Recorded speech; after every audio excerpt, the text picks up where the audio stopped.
I'm Jack from Quilting Dreams. Today I want to bring you a new tutorial for a quilt that I have been making. I've been playing around on electric quilt. I have the Coriander Colours jelly roll, and I wanted to come up with I guess something that I could use this with. So I was playing around on electric quilt with different ideas, and then when I opened it up, I did make some changes, as we always do, but this tutorial today will go through how I created my quilt, my version of the quilt. I think there are some awesome opportunities with this quilt.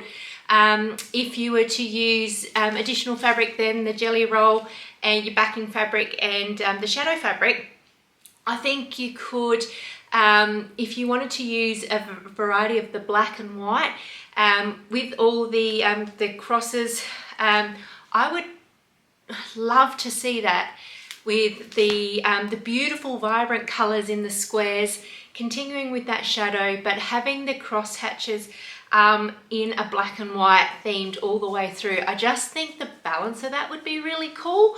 But you know, I wanted to test myself to use just one jelly roll and see what I could come up with. So stay with me and let's do this tutorial. Just one thing to note, as we progress through the tutorial, it'll tell you what fabric requirements you need, and it'll tell you for block 1 and 2 how many you need to make, and it'll also share with you how to do that cutting and how many pieces of each type you'll need. This will definitely help you if you choose to make this quilt as well. I hope you do, and if you do, I'd love to see it. So let's get started.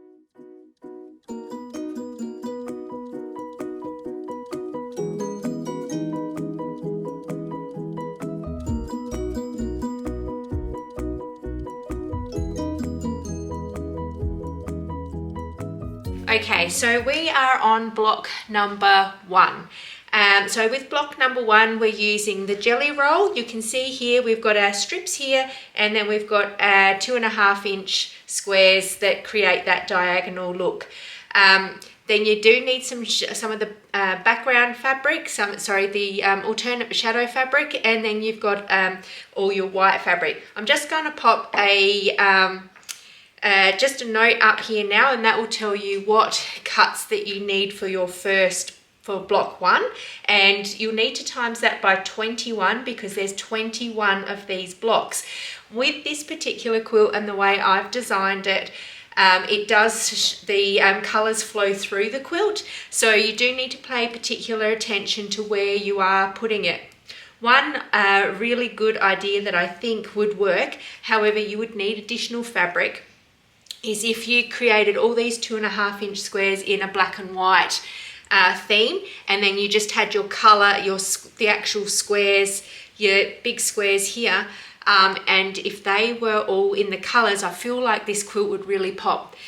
For today though, I've created this quilt using a full jelly roll. If you were to create that alternative, you definitely have to have a lot more quilting. You'd need to purchase a lot more fabric, I would suggest. So if you've got a designer board now, I would personally pop these on the designer board. What we're going to do is we're going to head over to the sewing machine. We're going to sew up the first lots, iron them, and then we're going to keep piecing this together. There are a lot of pieces in this, but it does come together quite quickly.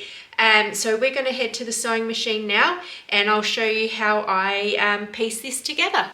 Okay, so over at my sewing machine, I use a JUKI TL2010Q.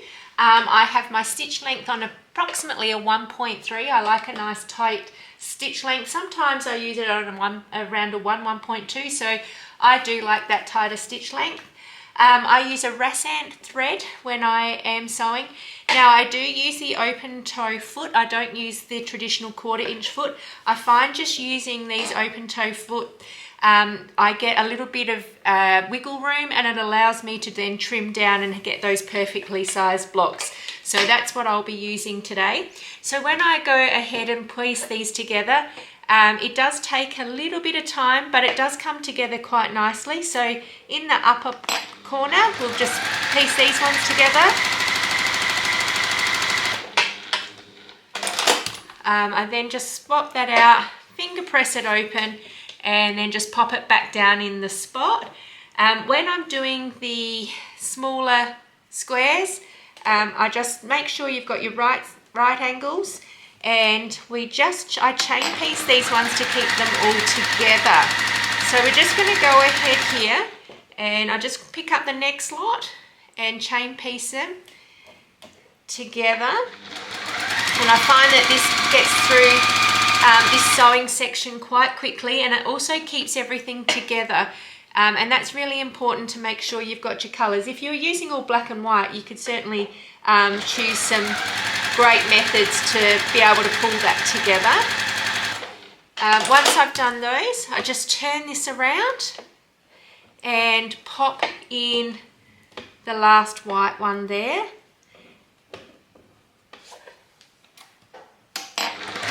And then that just slows that one down. Okay. And then I just pop that to the side, back on to, if you've got a designer board, excellent, pop it back on there. I don't have one, so I just pop it back to the side here. Picking up the next two pieces, I try to make, basically these are 4 6.5-inch square blocks that you make and then pull them together. So I keep them all relatively separate so that I can make them all together. And then I'm just going to go ahead and repeat how I did the first lot of 2.5-inch squares. And that way everything stays nicely together and you can keep it, especially if you're using all the colours and you've got a particular colour placement that you'd like to use, then that certainly will help keep them together. And then again, we're just going to turn this around, pop this one open, and pop that in. Now,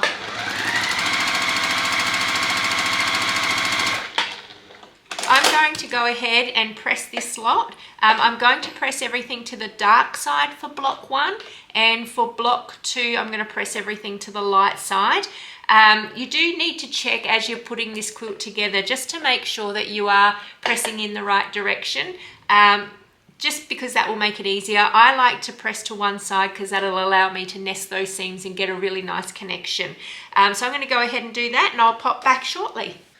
Okay, so after I iron, I like to place everything back down on the, look, if you've got a designer board on there, but I just pop it all back down on the table so I know that the direction, because it's very easy with this particular quilt to get things going in the wrong direction. So we're going to finish this one off. So with this one here, we've got our 4.5-inch white and then our 4.5 by 2.5-inch jelly roll strip. We're going to go ahead and place our 6.5 by 2.5-inch jelly roll strip on here, and we're just going to match up corner to corner, and we're going to sew that one along.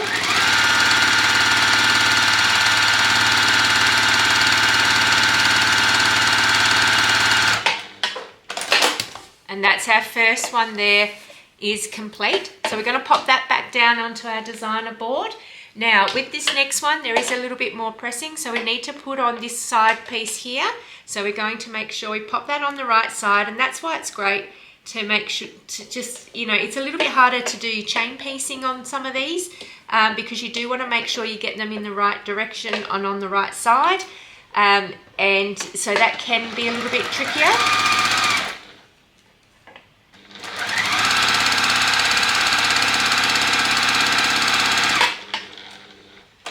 Okay, so the next step that we'll need to do for this one is I'm going to go and iron this open to one side before we put our next piece on. Okay, so for this 6.5-inch block, we've still got another 2 pieces, and these are our jelly roll strips that we need to add on.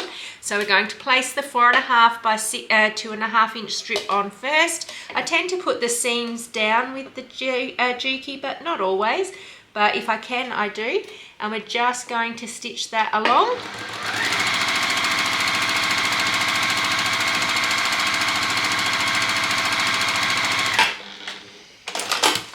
going to iron this to the jelly roll strip side, and I'll be back. So once you've ironed that, then we're just going to put on our last strip, which is the 6.5 by 2.5 inch jelly roll strip, and just pop that in. You'll notice I don't use pins.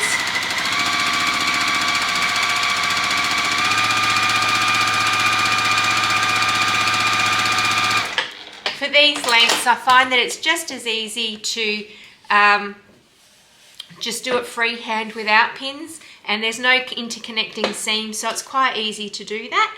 I'm just going to pop that one to the side. So the last bit we need to do is iron this to the jelly roll strip side. So I'm just going to place that back down, and we'll pick up our next lot of strips. And so this is one of the I guess like a 9 patch, but we're using the longer pieces here to go with it. So the first thing we do is put this together. You want to feel that connecting seam there, so pop that together nicely. I don't pin these ones just because they're so small, but you certainly can do that. And then I just pop that, using my finger there, pop that under, making sure we've got that nice right angle at the top. And just keeping my finger on there as it passes through, and that way I know we'll get that connection. So just go ahead and open that one up and pop the next one down. And again, we just want to make sure that's connecting in. We've got a lovely right angle at the top there. Hold it in place and sew down. Once we pass this there, that connection, then you can just take your finger off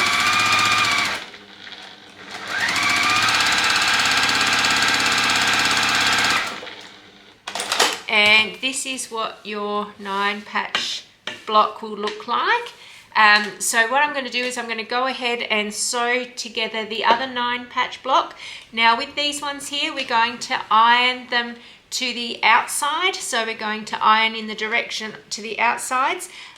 So I'm going to go ahead and do that, and then we're going to come back and trim up these blocks before we piece it all together. Okay, so this is what your block is going to look like. So essentially what at this point you've got 4 6.5 inch squares. So what we're going to do is I'm just going to show you how I trim these down. So I have a 6.5 inch square ruler, and this ruler has quite a number of different little I guess lines on it. So what I do is I know that this middle block is 2.5 by 2.5, and I line up this is 2 inches by 2 inches. So I line up the 2 inches by 2 inches around, and then all the sewing lines I try to make sure I have that lined up with them as well. And so what that allows me to do is place a little bit of pressure on there, and I can then just remove that little bit of excess that we've got, and that allows us just to really get that block nice and square. And then I just go ahead and I do exactly the same thing to the other side. So going on the side and the top, taking away that excess there, and this is what the block will look like. So I'm going to repeat that for the other identical block, but for these other blocks here that we've got, so this is one of the blocks, what I do is I make sure I place on that jelly roll strip, I place that on the 4 inch line, and then I ensure that I've got this one here on the 4 inch, and then this one here on the 2 inch line, just placing a tiny little bit of pressure on there and trimming that off. It's always good just to line them up where possible with the sew lines on your blocks, and then that will ensure that you get the most accurate blocks possible. Just making sure, and then just trimming away that excess that you don't need. And you want to make sure you do that, because when you start putting all your blocks together, if you're not trimming them down, what will happen is your blocks will start to get a little bit out of shape, and then when they're out of shape, your whole quilt become out of shape, and then that makes it a little bit more challenging for you to be able to get it all quilted. So I'm going to go ahead and square up the other 2 blocks. and then I'll pop back. Okay, so this is what it will look like. And isn't that starting to look just beautiful? I love the colors, and I love how this all sort of crisscrosses and it comes a lovely block. Like I said, if you were doing it with black and white, you could just make all your crisscross blocks and then you could do the other ones. But because I'm integrating all of it and just using one jelly roll, this is the best way for me to get that color balance. So what we need to do now is we're going to do right sides together for the top one and also the bottom one. We're going to stitch 1/4 inch back from this side edge, and then we're going to iron to one side. So what we will do is we're going to iron to the light side for these ones. So we're going to do that for both, and that way when we nest them together and join these two blocks together, then that will all match up nicely. So I'm going to go ahead and do that now and pop back.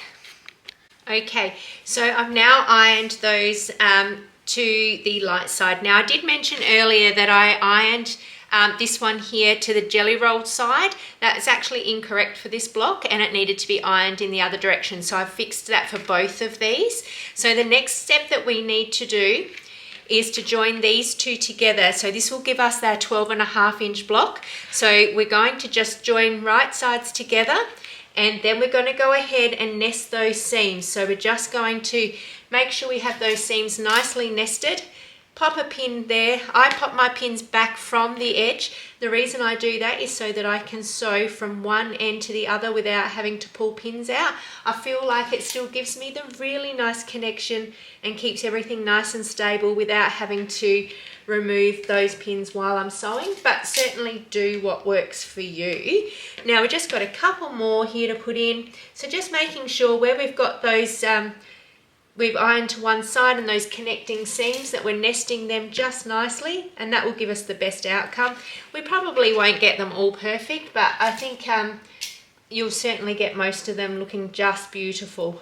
So now we've got those all in, we're going to stitch 1/4 inch to 1/4 inch from this edge, and then we're just going to iron to one side. So I'm going to pop back and I'm going to show you block number 1 finished, and that comes together quite easily, and it's a it's a nice beginner friendly block to put together. Okay, so there's the block number 1 finished. Now what you want to do when you've got that finished is you want to be able to square that up at one last time. So just using your sew lines to guide you through. So I have, this is the middle of the block. So I've got that lined up with one of the lines on the ruler, and then here's the other one, and I have that lined up as well. Like, because we've done quite a bit of trimming as we've gone along, just to make sure we've got this nice and perfect, there's not going to be a lot of excess from your block at this stage. But if you don't do this, and after we've created 42 blocks, we could end up with quite a wonky quilt. So it's always best just to check, lining up that ruler and tiny little bit of pressure, and just removing any excess that you've got there. And there you have one finished perfect 12.5 by 12.5 inch block. I'm going to go ahead now and get ready for block number 2 of this quilt. So essentially you're going to make 21 of these blocks, and oops, let me just pop that around the right way. So this is the top here, the bottom of the next square, and we're now going to go and create block 2, which is going to be 21 of the alternate blocks. So I'll pop back to you just in a moment.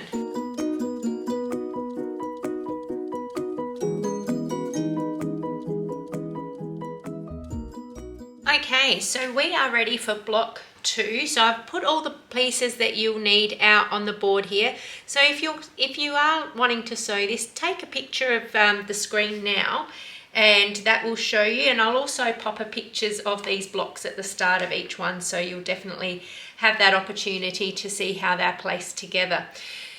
So with block 2, it is very much the same as block 1. We still have that diagonal of our 2.5 inch squares, and I just decide as I'm going along with how I want that placed. We then have the top part of our square here, and then we've got that, so we've got that slight shadow line, and then on this one here we've got the bottom right hand corner of our square, and we're coming into that shadow line here. So what we'll do now is we're going to head to the sewing machine. We're going to sew this one up as well. And if you've got a designer board, this is a great opportunity to use those designer boards, because that makes sure that we can keep everything in the right spot. This is just an alternative to that block one, but we're going to go ahead now and we're going to sew that one together. Okay, so again, I've just shifted all of my pieces for my block next to the sewing machine, and then I just start to pick them up as I need them, and I sew what I can before I need to go and press together, in one direction. So we'll just sew these ones up.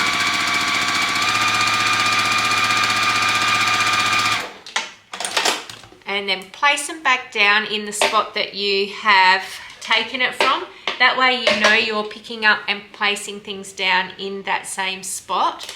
With these 9-patch, well, essentially they're like a 9-patch, but we're not using quite that many. I just chain piece these together so I know exactly how they all sit, rather than just one at a time, and then I can just trim them apart when I go to do the ironing. So we'll just pop this one here on, and then we turn it around. Just making sure always that you have that lovely right angle with your fabrics. That will ensure that you have the least amount of wonkiness in your blocks, if that's even a word, as possible. So we're just going to turn that around as we have. Open this middle one up when I can do that. And we are going to pop in our next one here. So with that, we just sew down here.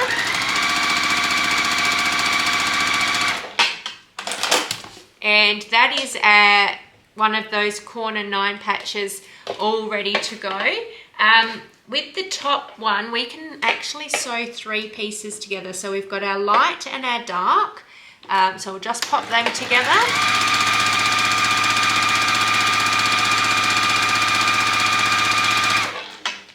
And then with the other side, we can actually place the jelly roll strip in. So just matching that up again. Now just remember, if you've got your hills and valleys, the hills should meet the top of the other fabric, not the valleys.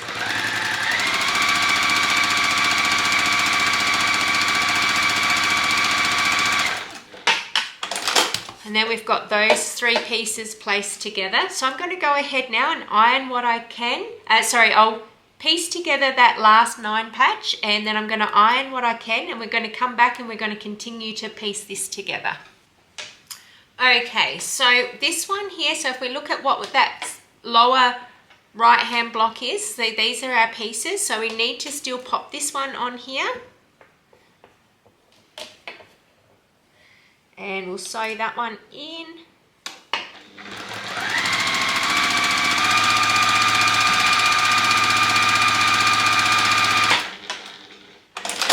Then I'll take this back to the iron that one open before I put this last one on. So we'll pop that to the side for a moment, because we'll keep going with what we can do.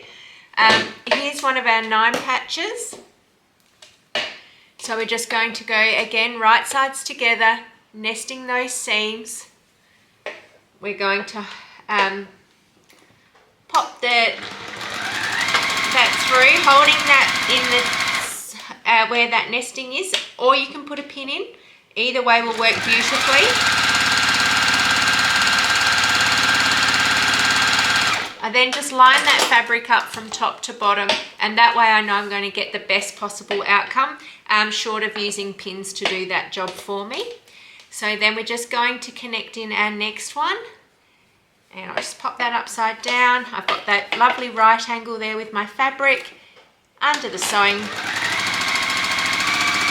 and we're going to bring that along. Once we've hit that spot, just let go, and then just make sure you've got that lined up right angles with the bottom.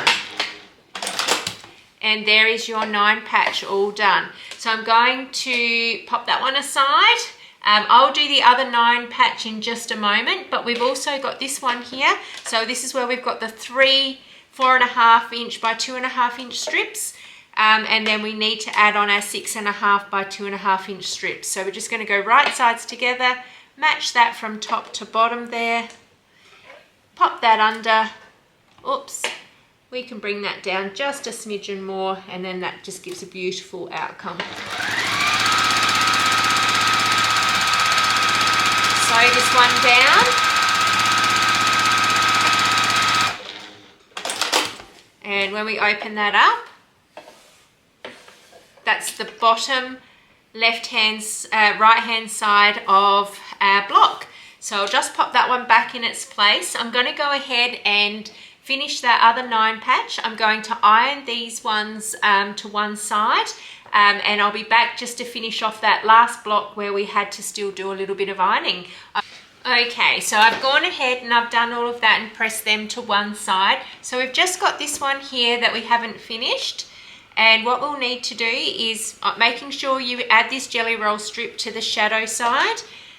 So placing right sides together from top to bottom, ensuring you've got a lovely right angle, because that will make your block as square as practically possible. And then we're just going to stitch down that edge.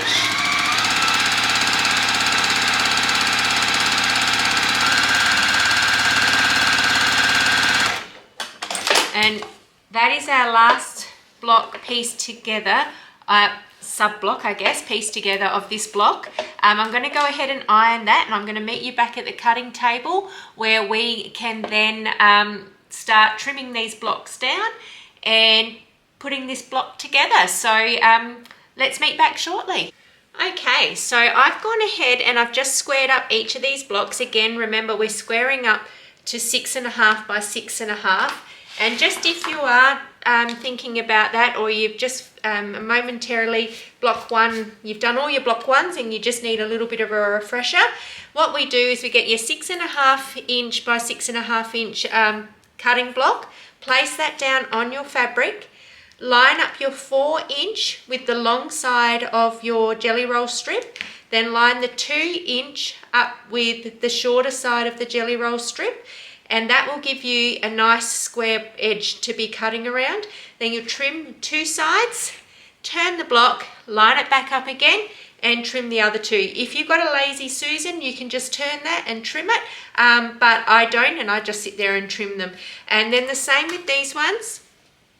Placing your block on, making sure your center square is sitting inside this 2 inch, which is in the middle here. And then you just want to line those lines up with the horizontal and the vertical, and then again trim 2 sides, turn it around and trim the other 2 sides. So just placing that aside, what we're going to do now is you're going to go right sides together. You're going to pop this here. I don't pin this, I just make sure I've got it at a lovely right angle, and then I sew down this edge 1/4 inch back from the seam edge, and then I'll iron that to one side. I'm going to do that with both of these right now, and then I'll pop back and let's have a look at how we just connect these 2 blocks, sub-blocks together to make one bigger block. Okay, so for this block we've stitched those up and we've ironed them to the light side there.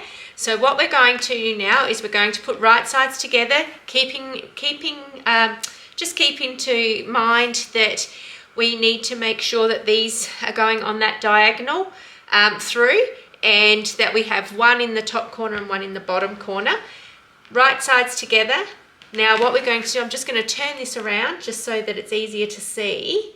And then we're going to make sure we have that middle seam. I just measure that one up first, connect that in, and nest it in I should say, and then we're going to do the one on the next, just on the outside of that, and pop a pin in there.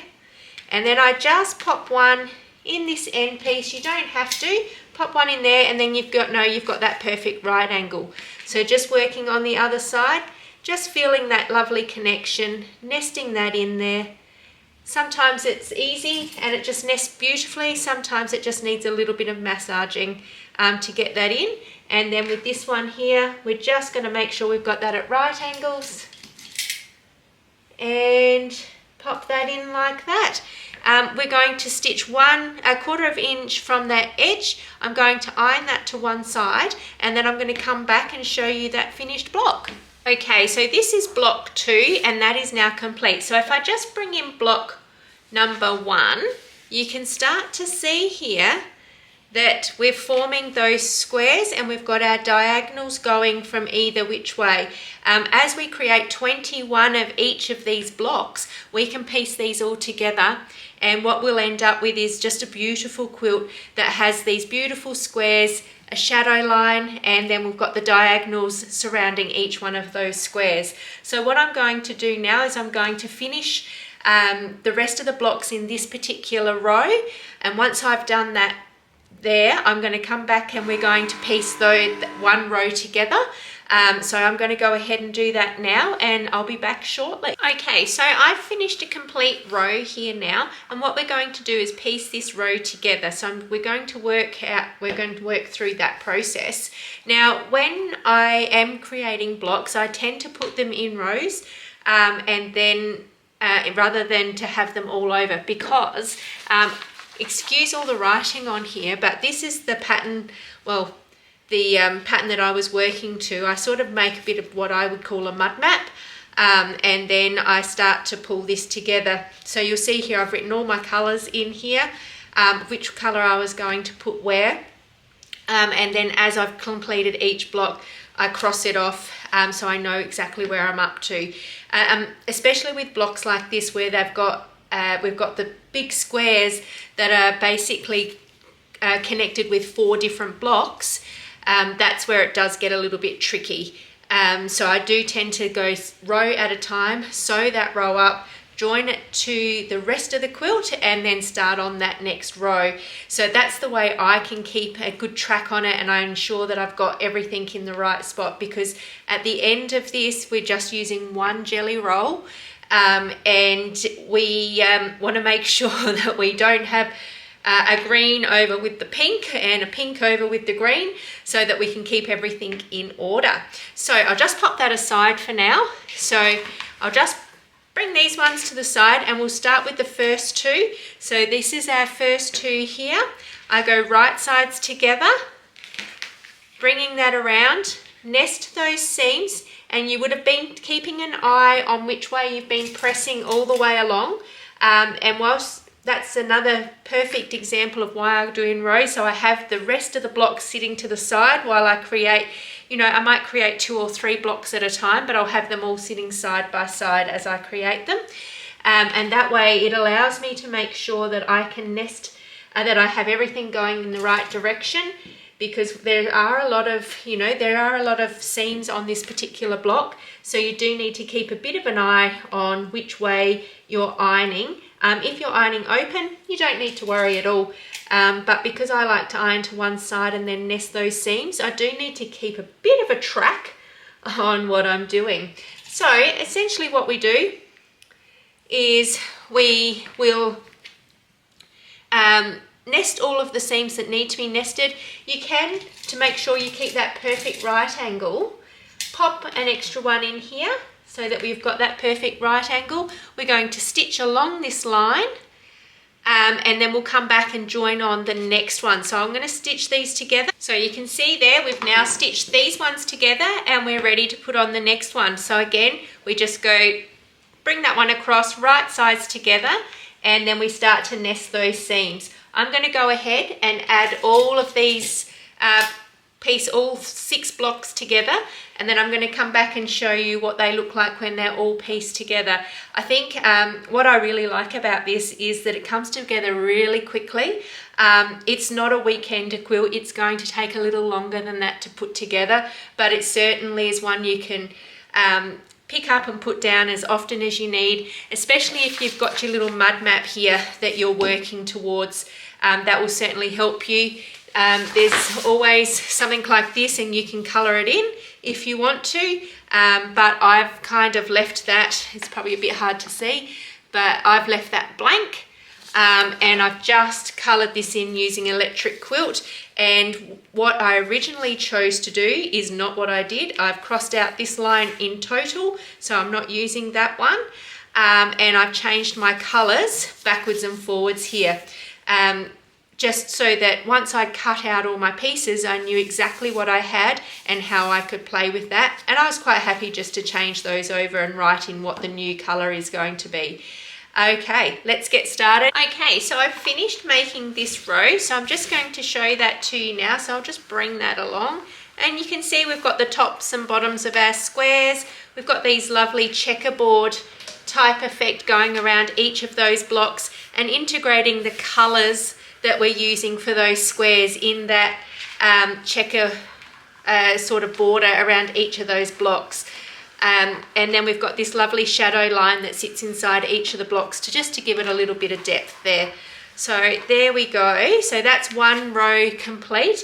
I'm going to go ahead and create the rest of the rows, and then I'm going to show you how to piece two of the rows together, because we want to make sure that we're getting all of our blocks aligned. So I'll come back as soon as I've created all the blocks and got all the rows ready to go. Okay, so you'll have your two rows, and what we need to do is we need to make sure, as there's lots and lots of intersections here, that we nest all of those intersections.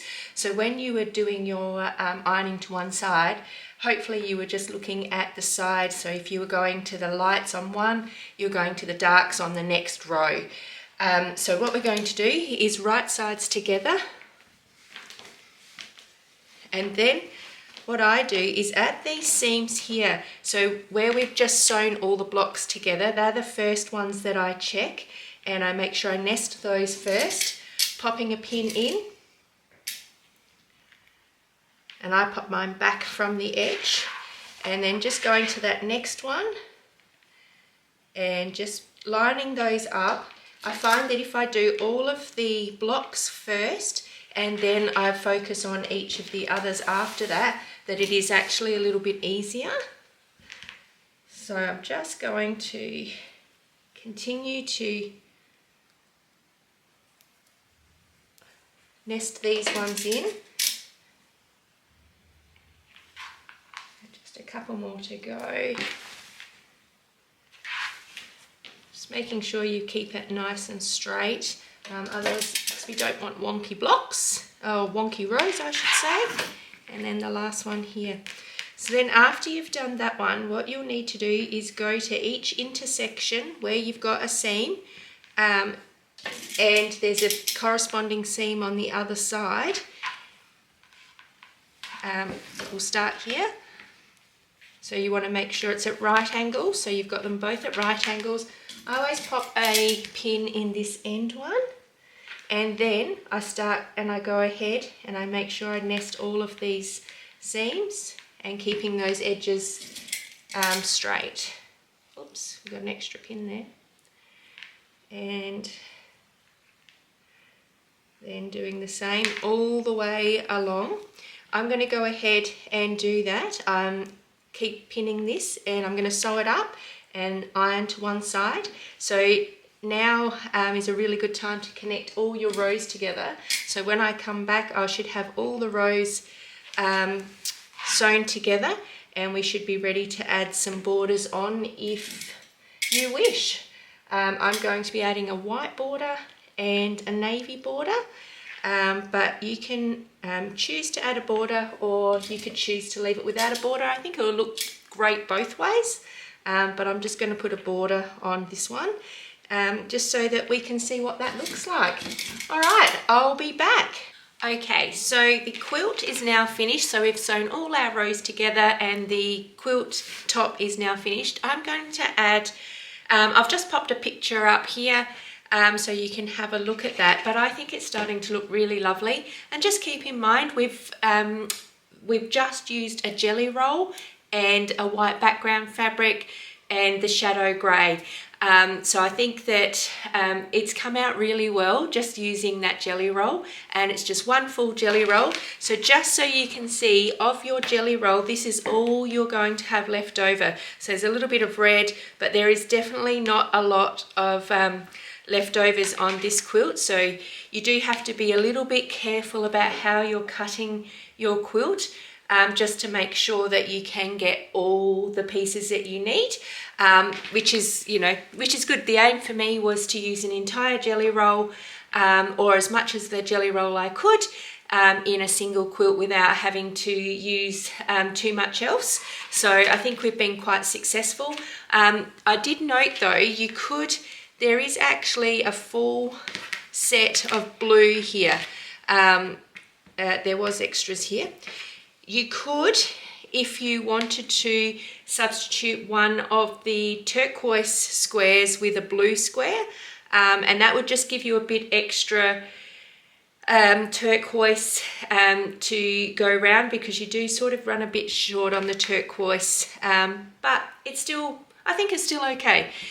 So just keep that in mind if you are thinking about looking at different alternative options when putting it together.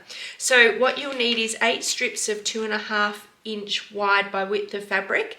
I'm going to go ahead and join these all together. I tend to find that works best for me, and then I'm going to subcut down. So I'm going to have 2 at 86, and then I'm going to subcut 2 at 78. So I'm going to go ahead and get those ready, and then I'm just going to show you how I add a border onto my quilts, and then we're going to be ready for quilting this one, and I'm super excited. I am certainly thinking about what sort of quilt pattern I can add to it, so hopefully while I'm putting this border on I can get some more inspiration. All right, let's go. Okay, so we should have 4 of our border strips. Now what we want to do is put these border strips on. Now you can certainly just go to your machine, start at one end and sew down. I wouldn't encourage that. I find that you'll get to the other end and you'll either be short or too long. Now if you've cut this to what your length is, we've got to start to wonder where we have lost or gained fabric. So to minimize that from happening, what I do is I grab my fabric, making sure I've got right sides together, just draping that across, and I'll just bring this over. The first thing I do is go match the right side, match this right angle, make sure we've got that in there quite nicely, and pop a pin directly in that end. I then go to the other end of the other end, and again matching right angles, right sides together, and pop a pin in there. Once I've done that, I not stretch it out but lay it out flat with that. Now my spaces are not exactly the best, but you'll get the idea. Now what we want to do is find the middle of this side. So I just go to roughly where the middle is. So we're going to it is a little bit tricky. I'm just maybe not going to find the middle per se straight up, but we'll just pop one in here, and I'm just going to bring this along, and that's actually not too bad. It's pretty much in the middle. So once you've got that middle of your side, and it can be a little bit to wrestle with, that's for sure, on some of these, as quilts start to get bigger. Then what we're going to do is we're going to just make sure we've got that lying nice and flat with both edges up to the end. And we're going to pop in a few pins. What we want to do is make sure that we have pins in here. And then once you've done that, the middle of the middle, then go the middle again. You want to put in a few pins, because the more pins that you have in, just the easier it's going to be for you to sew from edge to edge. Now I'm quite happy with that, and we know that that's going and lying nice and flat. So then we'll go to our other end and we'll just work with the other section here, which is, let's get that nice and straight and raw edges up meeting each other, and we've got that in. And then again, look for what that middle might look like, grab a pin and pop that in, work out the middle of the next bit, grab a pin, pop that in, And that's all it is. It's just about always finding the middle, because then you know that your fabric is going to go edge to edge and you're going to have it evenly dispersed throughout the side of the quilt. If you don't, then you do run the risk of having either too much or too little at one end, and being that you've cut it to size, you've got to work out where that extra is or where that shortfall is. Okay, so this side is all ready to go. I'm going to go ahead and sew all 4 borders on and load this one onto the quilting machine and come back to you as soon as I have this one all quilted. And let's have a look at what one jelly roll can do to create such an amazing looking quilt. Okay, so I just wanted to quickly check in before and just give you a bit of a progress update. So I have finished quilting this quilt. I've used Climbing Mountains Edge to Edge. It's from My Creative Stitches. So you could head to their website if you like this pattern, and you could do it. I've used a geometric shape for this because I think it kind of fits really well. I'm about to go and start the binding. So I use a 2.5 inch strips, and there's 9 strips here together. Now, people have a personal preference with how they do binding, so definitely stick to what you love and enjoy. So you'll need 9 strips, 2.5 inches wide, or however you would like to do it. So I'm going to go ahead now using this blue fabric to do the binding on here. Once I've finished that binding, I'm going to pop back and show you the finished product. But I think it is absolutely looking beautiful. I'll pop back soon. Okay, and that's a wrap. We have finished the jelly roll quilt. This quilt was made with Coriander Colours fabric from Yoder. I am super excited with how it turned out. There were certain times through making this that I wasn't quite sure what was going to happen, but in the end I think it's a really lovely quilt. I love the way the colour glides through the quilt, and I'm always very happy about that. I do really love how the with the cross hatches and how they circle around the quilt with the colours, and that just blends it through the quilt. So I'm super excited. I hope you've enjoyed this tutorial. If you do, there will be other tutorials that I'll have coming out shortly around different quilts. I tend to just play on electric quilt and just see what it turns out like. Some will work, some won't, but you know, it is worthwhile finishing every quilt. So this one is definitely finished, and I'm pretty happy with how it turned out. So until next time, keep crafting, have a lovely day, and bye for now.